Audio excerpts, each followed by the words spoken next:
In this video, I'm going to show you how to cancel Netflix auto payment step by step. First, open a web browser on your phone because we'll be using the web version of Netflix, not the official app. In the search bar, type Netflix and hit enter. Now, tap on the first website that appears, which is netflix.com. Once the site loads, look at the top right corner and tap on Sign In. Here, enter your account details, your email and password.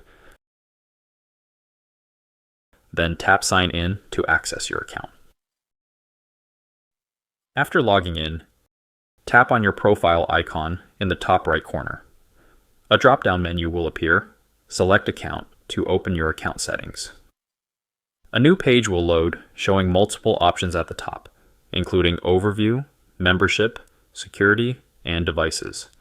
From here, tap on the Membership option.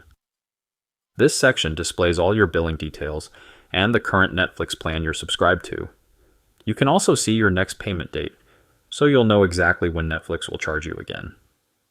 Just below this, there's a Manage Payments option. If you tap on it, you'll find details about your payment method, including the card or PayPal account you've linked. This section also allows you to update your payment method if needed. Now, to cancel your Netflix membership, scroll down until you find the Cancel Membership button. Tap on it, and Netflix will inform you that your subscription will remain active until the end of your current billing period. Once you confirm the cancellation, Netflix will not charge you automatically for the next cycle.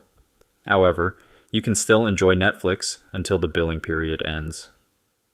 And that's it. Your Netflix auto payment is now canceled. If you ever want to return, you can reactivate your membership anytime within 10 months.